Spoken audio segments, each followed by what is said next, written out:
Here, Mara Cecilia Zapardi and Rochelle DeWitt, both cab advisors, and we're doing this recording to try and explain what we've called the driving licence fiasco. I think this is really important because on the 29th of December there was a press release put out by Trafico, DGT, Director General de Trafico, which has really had everybody in a tizzy about driving licences. So I'm going to actually interview Rochelle.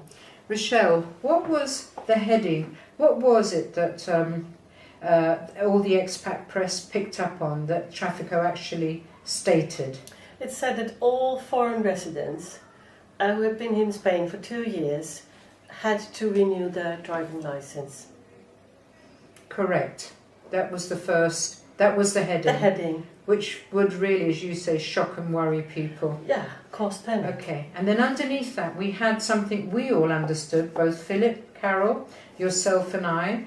The first number one under that was that it was only the case for those who had licenses without any expiration date.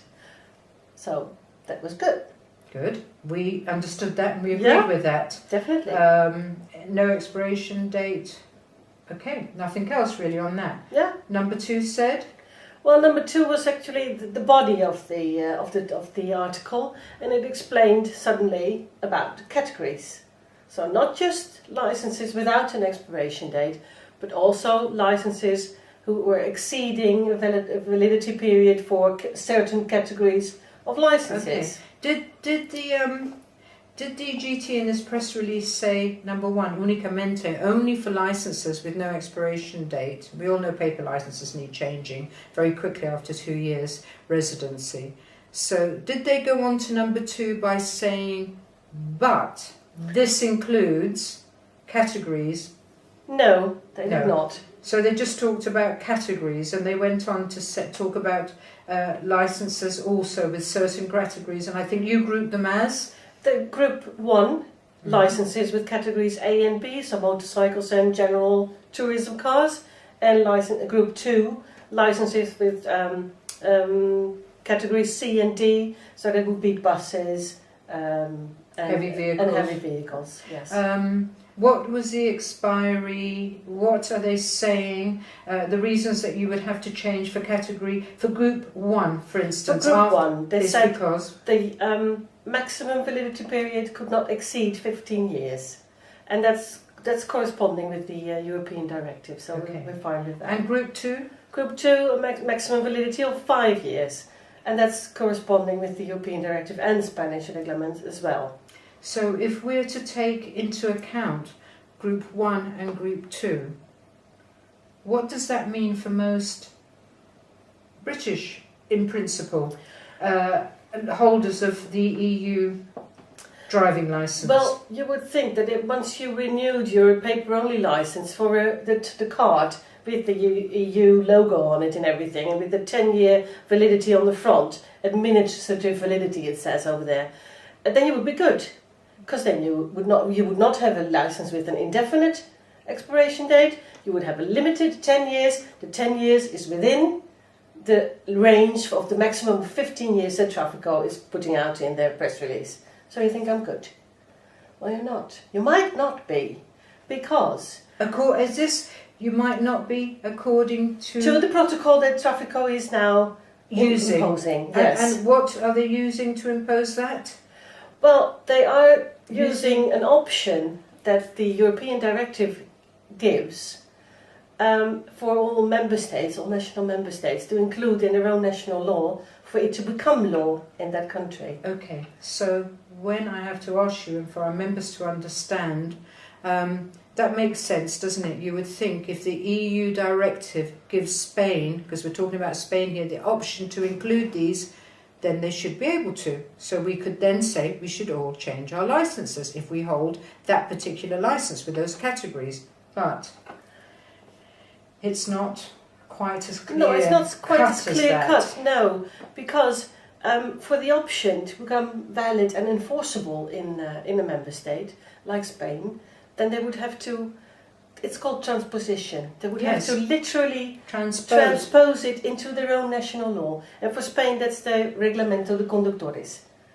Okay, sorry. And it's not there. No, and this is what brought it up, because Rochelle, Philip, Carol, and myself had spent, before writing an article last year, we had spent a lot of hours reading both the EU directive on driving licenses and the Spanish normativa, and we knew it almost off heart, Yes. including the numbers. So something told us this was not wrong.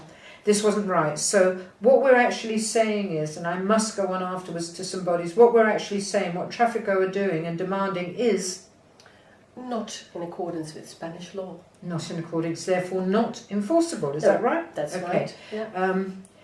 When we discovered this, we found we were much on our own trying to Yes. explain this, because though there had been a meeting with the DGT and 28 representatives from 28 European countries went to this meeting, we didn't hear anything from any of these No, we bodies. checked websites of the consulates and everything to see if they would change their advice to their citizens.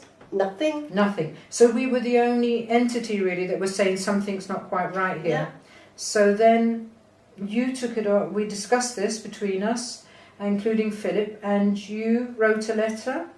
I wrote a letter to the directora of the DGT Trafico, asking for a clarification, but we have not received an answer back yet. We haven't received an answer back yet, but we're going to wait, and if we don't, we're going to send a firm letter, or you are again Yes, we're going asking. to step it up a bit. And you also contacted, Solvit, which is the European organ that you can turn to if you feel that you're treated not in accordance with European law, or that your country's law is not in accordance with European directive. Which is a really high body. It's a European Commission, actually, part of the European Commission. Okay, and the answer satisfactory? It was two ways. They told us that we're right about the option of the European directive not being included 100% into the Spanish Reglamento, so that was our correct observation. But they also said that from a European point of view, Spain is doing what they can to enforce the European directive, so they don't have a problem with it, basically. Okay. But they did say that if we are going to contest Trafico because they're enforcing something that's not backed up by Spanish law, then they completely agree with that. That was very good. And also, I wrote to the ambassador in Madrid, and really grateful to have got a letter back, because I thought we ought to protect ourselves in what we were doing. And the letter that we've got back sort of, again, is two ways. It basically says that, as well, that Spain is following the EU directive. We hadn't told them that Spain had not transposed this into Spanish law. So again, the answer to us wasn't totally clear, but the embassy has asked us, or the embassy staff have asked us, if we are aware of any breach of the EU directive, to contact them. But the breach is not really No, the breach is not there. It's not in the European directive, exactly. It's in the Spanish law. It's in the Spanish law. So the simple reason why that it cannot be enforced that anybody should have to change their license if they've got the licenses we talked about with an expiry date that's not the paper license after 2 years, simply because it's not in the Spanish Reglamento. Therefore, it's not enforceable. Yep. So what they really should have done before they issued this press release and this protocol, that's what I call it, is amend the Spanish Reglamento before they issued this protocol to be able to enforce it. But of course, what's happening now, and that's why we're not telling anybody not to change their driving license. We're telling them that we're giving them this information. They know that Trafico is asking them to change a driving license. They can be fined because the Guardia Civil and the various bodies are going to follow this protocol. This protocol from Trafico, correct? Yes. They're not going to listen to what we have to say. No, not until some higher authority is going to Force them to. So we've had 2 meetings with our lawyers on this, and today was a further meeting with the lawyer and with the judge. And we needed some backing from the judge, because our intentions are, and I'll ask Rochelle now, our intentions are... we're going to step up the pressure a bit to the Director of Traffico. When we don't receive an answer about the clarification that we asked for, then we're going to tell them that we do intend to take the matters to court, and we're going to give them another chance to respond to us and to clarify everything in person. But if they don't, or the answer is not satisfactory, if they cannot clarify us where they get their legal foundings from to be able to put in this protocol, then we will take the matters to court, yes.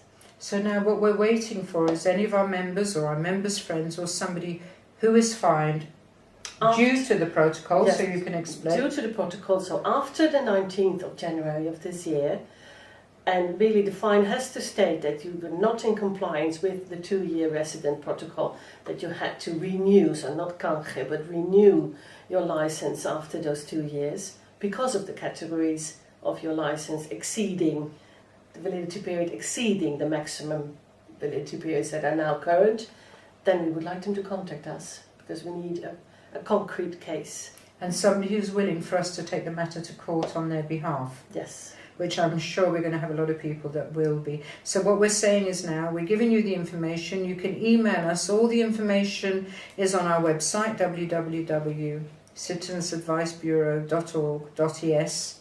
You can find us just by going into Google and putting Citizens Advice Bureau Spain. All the contact details are there. So please, anybody who has any queries or has been fined for not complying with this protocol from Traffico, which they were supposed to comply with by the 19th of January 2015, and we will assist in any way we can. Again, we're not being difficult, we just think that the laws are there to be abided by us, by the person in the street, by a driver, and also by the bodies and government. And as you said earlier, it's a government body. It's a government agency, so they really... should know their laws. They should know better, I might even say. They should know better. And people may wonder, and as we think, once we've stirred this up a little bit, or we've asked for clarification, the law will have to be changed, but that can take quite a while. Yeah, and meanwhile, the protocol stands. So if anybody has a query or is in doubt whether he should change, according to the protocol, we'll always be there to advise. So as in a conclusion, again, to make it clear, why is this not enforceable? And I know I've asked before, but I think we should explain, why is this demand by Traffico, you say protocol, demand, whatever, why is it not enforceable? It's simple. It's an option in a European directive. For it to be law in a national member state, it has to be included 100% into their national law, and Spain did not do that. An error on behalf. So thank you very much, Rochelle, and thank You're you welcome. for all the work you've done on this driving licence fiasco, as we call it. And hopefully we've got quite a lot of people looking towards us now, to Citizens Advice Bureau for clarification. Yeah. Yep. Thank you.